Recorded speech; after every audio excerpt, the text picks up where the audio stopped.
আমাদের মাঝে বক্তব্য রাখছেন অত্র এলাকার কৃতি সন্তান বিশিষ্ট সমাজসেবক আমাদের শ্রদ্ধাভাজন বড় ভাই জনাব আলহাজ অলিউল্লাহ শামসু সাহেব। এ পর্যায়ে সংক্ষিপ্ত বক্তব্য রাখছেন আমাদের এই সম্মানিত বড় ভাই বিশিষ্ট সমাজসেবক জনাব আলহাজ অলিউল্লাহ শামসু সাহেব।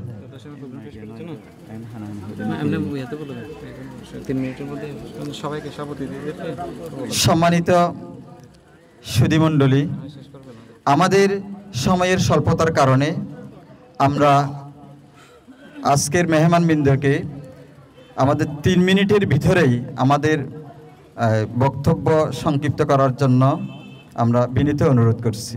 এই পর্যায়ে বক্তব্য রাখছেন জনাব আলহাজ অলিউল্লাহ শামসু সাহেব।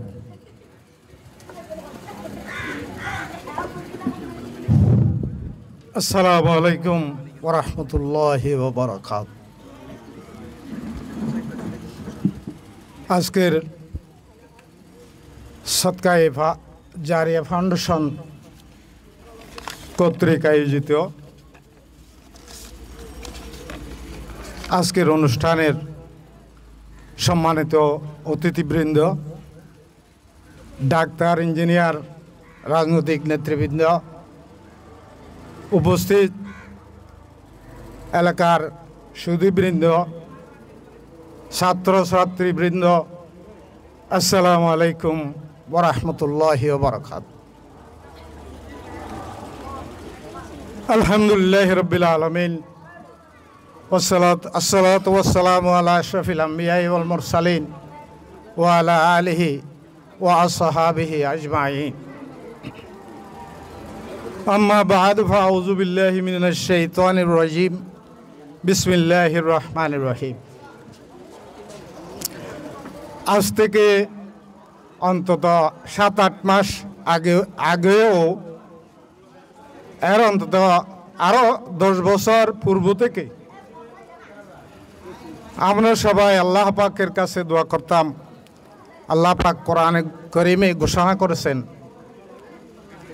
রব্বানা আখরিজনা মিন হাযিহিল কারিয়াতি যালিমি আহলুহা ওয়াজআলনা মিন লাদুনকা ওয়ালিয়্যান ওয়াজআলনা মিন লাদুনকা নাসীরা সুলতানান নাসীরা। এই জালিম বাদশাহের জুলুমের অত্যাচার থেকে বাঁচার জন্য আমরা আল্লাহ পাকের কাছে তিনি যে দোয়া তিনার আয়াতে করিমার ভিতরে প্রকাশ করেছেন আমাদের জন্য, আমরা এই দোয়াটা পড়তাম। আজকের যে পরিবেশে সদকায়ে জারিয়া ফাউন্ডেশনের আজকের এই অধিবেশন বা এই সভা, কিন্তু 8 মাস আগে এই ধরনের কোনো রকম কি সভা করা সম্ভব ছিল না। শুকরিয়া আদায় করছি আল্লাহ পাকের কাছে। قال النبي صلى الله عليه وسلم خير الناس من ينفع الناس। আমাদের মানুষের, বিশেষ করে মুসলমানদের দায়িত্ব হচ্ছে সমাজ কল্যাণমূলক কাজ করা, মানুষের সেবা করা, আর্তমানবতার সেবা করা, এটাই হচ্ছে সদকা। একটা অন্তত সুবহানাল্লাহ বলা, আলহামদুলিল্লাহ বলা, একটা কল্যাণকর কাজ করা, নেক আমল করা, এমনকি হাসি মুখে কথা বলা সদকা। হয়তো আমরা অনেকে সদকার বিষয়ে জানি না। আর বিশেষ করে আমি ধন্যবাদ জানাই সদকায়ে জারিয়া ফাউন্ডেশনের ফাউন্ডারদের। এটা অবশ্য আরবি আর ইংরেজি মিক্সার হয়ে গেছে। বিশেষ করে এটা আসলে সোশ্যাল ওয়েলফেয়ার ফাউন্ডেশন। যে কোনো একটা করাই উচিত ছিল, ইংরেজি আর আরবি মিক্সার করার প্রয়োজন ছিল না। এই কল্যাণকর কাজের জন্য আল্লাহ পাকের কাছে শুকরিয়া জানাই। সবাইকে আল্লাহ পাক যেন তৌফিক দান করেন আগামীতে আর একটু কি অতীতে আমাদের চোখে যা পড়েছে সৎকাই যার এই ফাউন্ডেশনের কর্মকাণ্ড আসলে প্রশংসনীয়। আমরা বিশেষ করে যে কারণে আল্লাহ পাক আমাদেরকে পৃথিবীতে সৃষ্টি করেছেন, আমাদেরকে ওই কাজেই ব্রতী হতে হবে। তা না হলে আমাদেরকে দুনিয়াও বরবাদ হয়ে যাবে, আখিরাতও বরবাদ হয়ে যাবে। বিশেষ করে যে কারণে আল্লাহ পাক আমাদেরকে সৃষ্টি করেছেন, আমাদেরকে ওই কাজই করতে হবে। পৃথিবীর বুকে প্রত্যেকটা মানুষ, প্রত্যেক ধর্মের মানুষ, প্রত্যেক শ্রেণীর মানুষ চায় একজন সমাজে ভালো মানুষ হতে। প্রকৃতপক্ষে ভালো মানুষ হতে গেলে শিক্ষার সাথে জড়িত হতে হয়।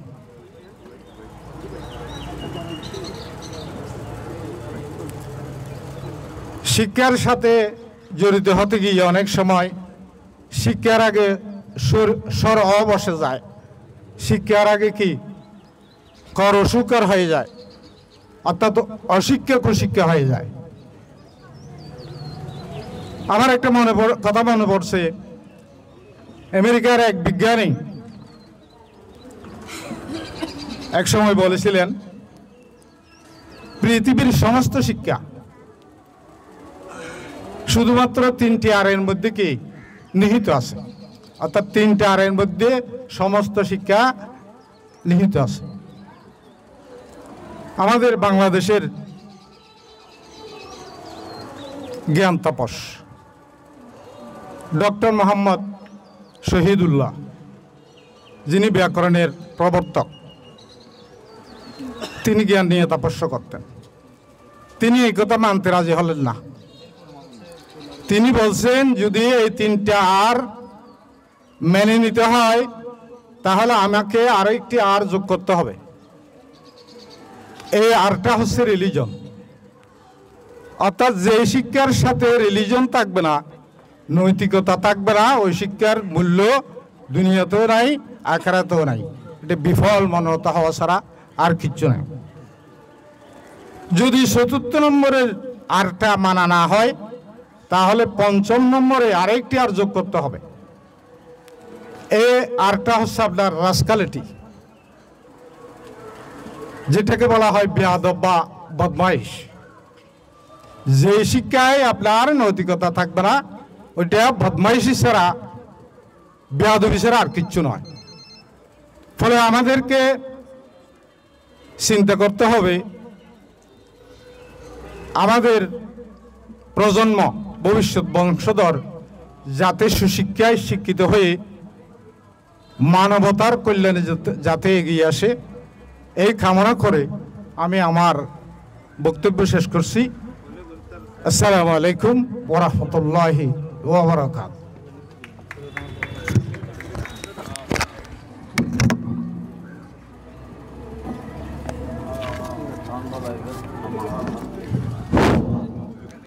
সুপ্রিয় উপস্থিতি, এ পর্যায়ে সংক্ষিপ্ত বক্তব্য রাখছেন পশ্চিম ডামসা ইউনিয়নের সাবেক চেয়ারম্যান আমার শ্রদ্ধাভাজন বড় ভাই জনাব সরোয়ার কামাল সাহেব।